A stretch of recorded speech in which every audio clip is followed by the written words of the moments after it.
Well, welcome to another show where I'm Jack Duffin, I'm chairman, so first time listening.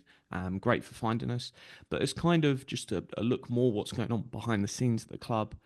We've got our View from the Pen show, which goes out later in the week, which is all generally chatting to players. So all committee members have joined that as well. But that's more looking at the football and what's out there. So Saturday saw us play our last home game of our first ever season, which is amazing how fast it's flown. When you only get 14 home games in the season, one was postponed.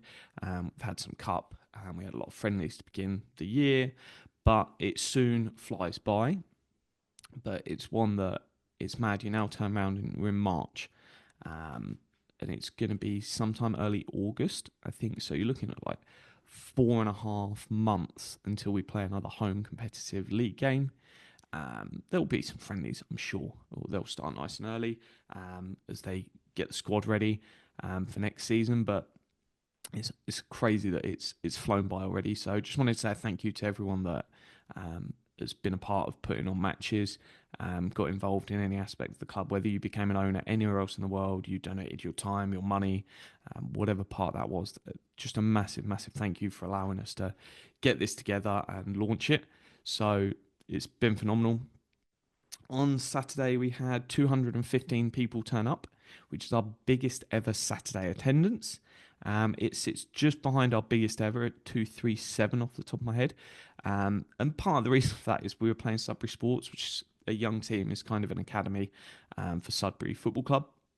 And what probably pushed it over the edge, it was a bank holiday Monday in that game, and being a very, very young team, just for safeguarding, a lot of adults and parents were there.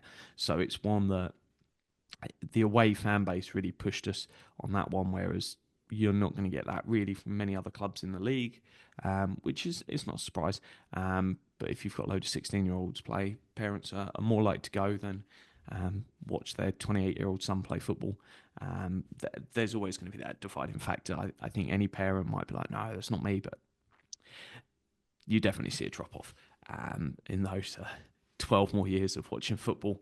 It doesn't become such a enjoyable bit when they're 28, 29 compared to when they're 16. So, what does the next few months look like for the club? So, lots of work is going to start undertaking and how we upgrade the facilities to make sure we're ready to go up.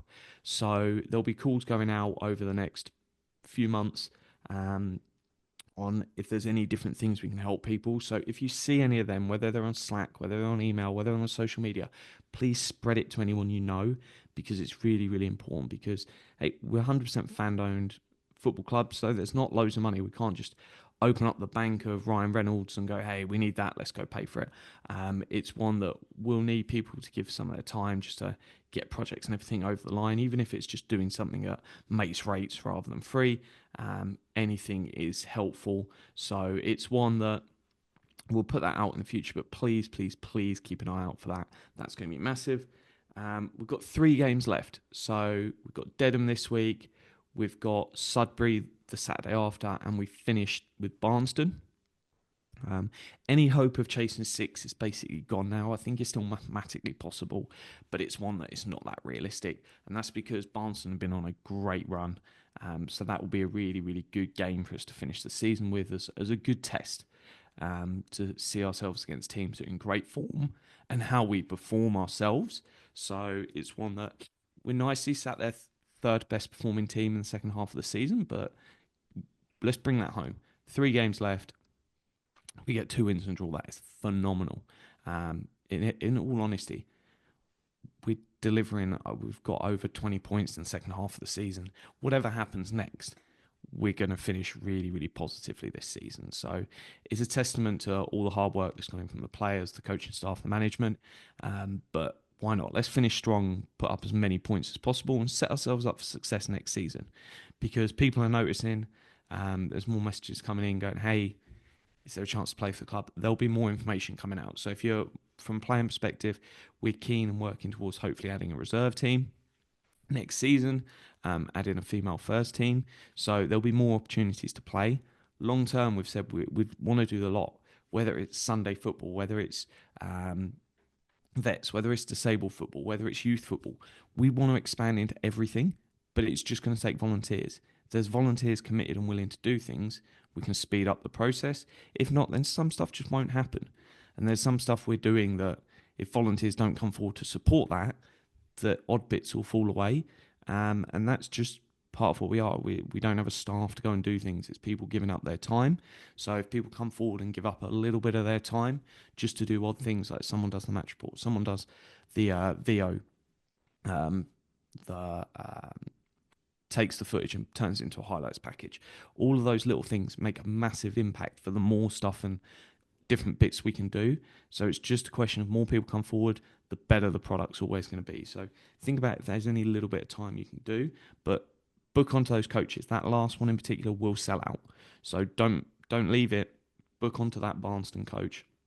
Make sure you're there, because that is going to be a cracking way to end our first ever season as a club. You'll never have a first again. So all that stuff, I really, really encourage people to make the most of it, because it's going to be special. We've got the end of season presentation night. This is going ahead on the 3rd of May, 7:30 kickoff. So buy a ticket. It's £5 a ticket. They're going to sell for £10 on the night, but in all honesty, I don't expect there to be any left on the night. So do not sit there and go, oh, I'll wait and I'll get one nearer the time. You might miss out, and unfortunately there's a limited head count for how many people we can get in there. So it's one that don't sit there and hold out. End of the month's coming soon. Get payday, get your ticket. They're online, so etcfc.square.site. That will take you to our website. You can buy tickets there, but do not hold out. Don't wait.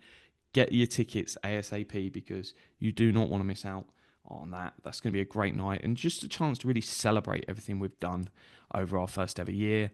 Awards for players, awards for volunteers, awards for fans, lots of different stuff. So that's kind of the main key things I wanted to touch on. Obviously, as the end of the season comes, elections will be in June to elect a new committee. But yeah, and we're finalising the May owners meeting. Sits on a bank holiday Monday, so it's one that we're having a talk of which day that will be. Once we get that finalised, we'll let you know, but that'll probably move forward potentially a week. So potential date for your diary, but that's not confirmed yet. We know it will definitely move because we don't hold them on bank holidays. I'd happily turn up, but lots of other people have probably got better things to do, so don't honestly blame them. But as always, please keep spreading the word of the clubs. Hopefully all your friends and family and anyone that came on Saturday really, really enjoyed it, and we'll see them back again the first game of next year, because if we can start pushing those attendances weekly up to 200, that puts us in an absolutely phenomenal position. So keep spreading the word. It's free football. Why wouldn't people want to come and see it? And if we go up, there's limitations on a minimum price of £4, but let's make the most of it. If we've got another year here or another 2 years here, let's get as many people down enjoying free football, and then the rest will be history from then as we look to ascend the leagues. So I'll be honest, I don't think we're going to the Premier League. I don't want to be a killjoy here, but it's one that there's a bit of fun and promotion to be had. So thank you as always for your support. Keep spreading the word. Keep telling people about the football club. If anyone asks about what you do, hey, I part own a football club. It's a great icebreaker. And then chat about East Thurrock. Some people might have incredibly exciting jobs. Owning a football club for me is more exciting than a day job. So spread that word. Let people know. And as always, up the rocks.